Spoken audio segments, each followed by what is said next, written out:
Hello. Alright, so I had an incident last night that woke me up, kept me up all night.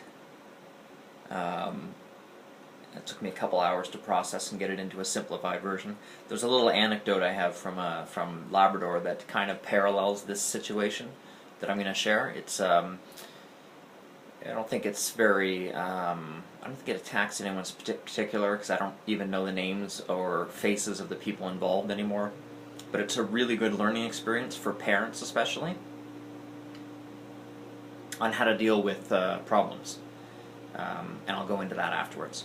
The incident this happens to me quite a lot. It was a very innocuous incident. We give out CanSkate candy. After every CanSkate, we give out a piece of candy. Somehow this motivates the kids to come to CanSkate. I'm so happy they don't do that in here very often. But we did it every day in Labrador, and when they didn't get candy, we would literally have kids freaking out that they didn't get their candy for the day. And this one, now normally a parent volunteer would give it out, but there was this one particular day where for some reason we didn't have any parent volunteers, and I knew I had to give it out, which I almost never did. I always had other things to do. And we gave out colored lollipops. We didn't do it on the ice because they wanted to flood on schedule, so we always took them off the ice into a little foyer area with that was basically at the bottom of the stands where the kids would come off the ice, and the parents would be sitting usually in the stands or at the top of the stands at a balcony overlooking us by about 20 feet, just out of earshot. So this particular day, I went off the ice with got the bag of lollipops, started giving it out to the kids. I think we had a fair amount of kids, like 25, 30 kids on the ice, and I started randomly handing it out to whatever hands were near me. And I eventually got to a kid who tried to hand them, say, a green sucker. I don't remember what color it was. And they shook me off and said, no, that's not the color I want. Now, I didn't particularly care. I know coaches don't put up with that. They just, you're getting a gift, a free gift, take it, go home. But it doesn't bother me if I say, green sucker, who wants it? And hand it to the hand that's still in front of me. So I started doing that with the next few suckers. I said, green sucker, boom. Give it to the hand nearest me, or a lot of kids just didn't care because they viewed it the proper way. Oh, this is a gift. We shouldn't be picky about it. And the group thinned until eventually there was just one, the only person left in front of me. There were still about 20 kids there probably, but all the nearby hands had gone away. There was one hand still right in front of me from a tiny little 5 or 6 year old girl with big eyes waiting for her sucker right in front of me. And as I started saying, green sucker, who wants this? Purple sucker, who wants this? She wasn't flinching at all. She wasn't moving, so I hadn't put any in her hand. But I became aware of it after a while, and I was wondering if she was maybe too shy to speak up when I announced the color, or whether she just didn't care, and if I put anything in her hand she would be happy. So I pulled out a sucker, let's call it a green sucker, and I said, is this what you want? And I tried to put it in her hand, and she actually flinched and shook her head almost imperceptibly, and narrowed her eyes and pulled her hand away a little bit, just a tiny bit. And I said, okay. So I gave it to a nearby hand that was waiting. I pulled out an orange one. I said, is this what you want, orange? And she went, nope. She pulled her hand away, shook her head imperceptibly. Just a tiny little bit, tiny little movement. And so I gave it to a nearby hand that was still waiting. And I ended up pulling out a couple more oranges and a couple more greens. And then I got to a purple, and again, shake of the head. So the ranks thinned, so we had maybe 4 or 5 left. And she had been standing there right in front of me, right square in front of me, staring right at me with her hand right in my face for pretty much the entire process. So I finally stopped, and I said, what color do you want? And she said, red. Or I think maybe at that point I had realized that red was the only color I hadn't pulled out.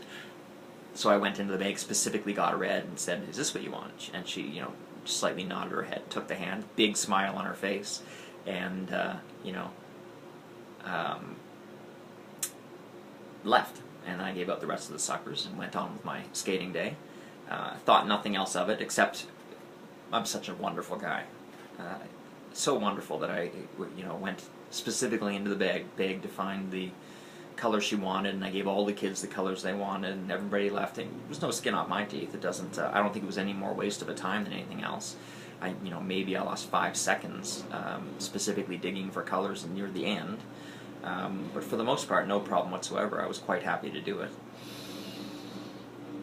I can't remember if it was that night. I think it was. It was the end of the session that night. I got off the ice, went into the coaches. We had a club room, and sat down and took my skates off. And a member of the executive,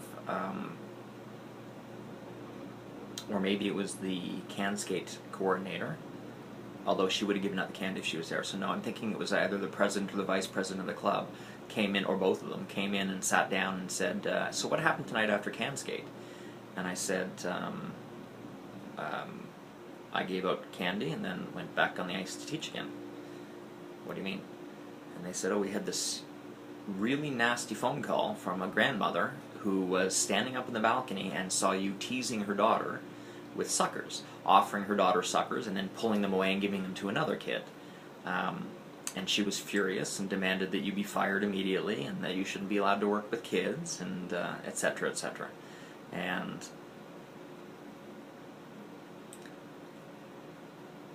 so I explained what had happened, and they almost came into the conversation expecting a rational explanation from me, because for a lot of reasons.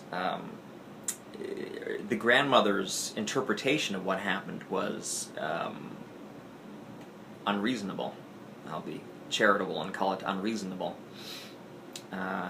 But there was a whole line of, and thank God the executive was, those 2 people, or whoever dealt with that, was calm and rational, and kind of stopped the incident from expanding.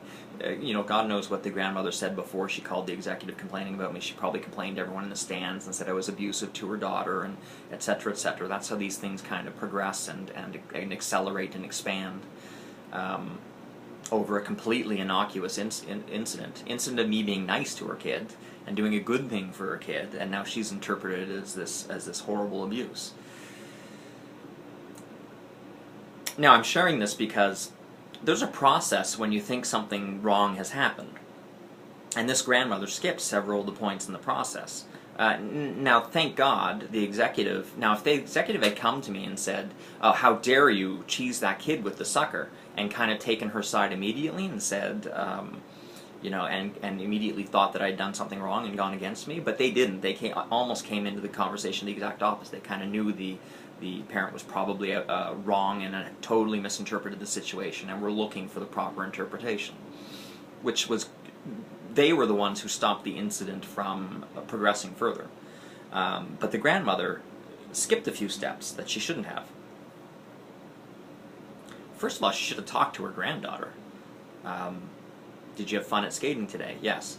Did you get the sucker you wanted? Yes. Was David teasing you with suckers? No, he was trying to get me the color I wanted because I was refusing all the other colors. Boom. Incident solved. That's not hard. I'm shocked at how many times kids understand what went on and have the proper perspective on a situation, and the parents do not.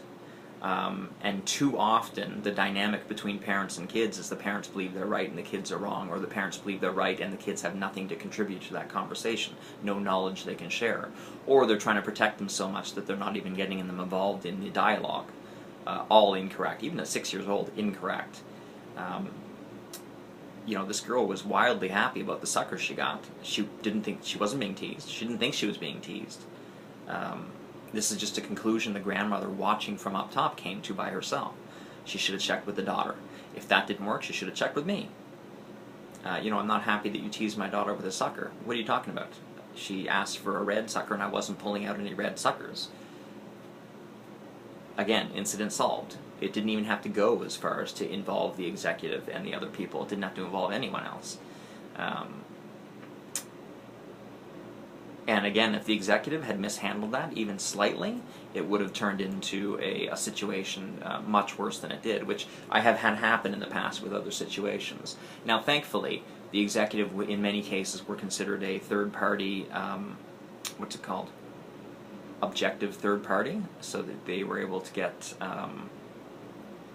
they were able to bring some perspective to it. that perhaps nobody else could. But they're really, if a parent has a problem, first thing is talk to your kids.